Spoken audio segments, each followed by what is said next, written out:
টনিকটা কি, টনিকটা দেখো, এই টনিকটা মুখস্থ করলে তোমাদের আর কিছু লাগবে না, ভালো করে লাইনটাকে পড়ো, তোমার সমস্ত কিছু ক্লিয়ার হয়ে যাবে।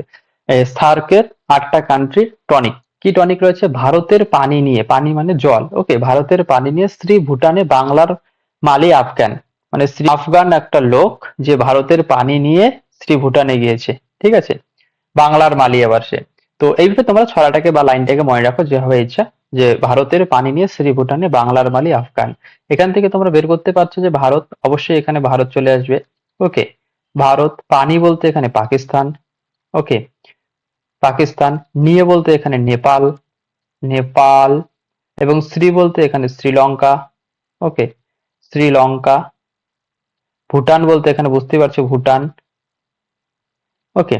এবার বাংলার বলতে এখানে রয়েছে বাংলাদেশ, বাংলাদেশ, এবং মালি বলতে এখানে রয়েছে মালদ্বীপ, মালদ্বীপ, আফগান বলতে এখানে তোমরা বুঝতেই পারছো হচ্ছে আফগানিস্তান, আফগানিস্তান, ওকে। তো এখানে তোমাদের এই 8টা কান্ট্রি কিন্তু হয়ে গেল। তো আরেকবার লাইনটা বলে দিচ্ছি, ভারতের পানি নিয়ে শ্রী ভুটানে, বাংলার মালি, আফগান, এটাকে মনে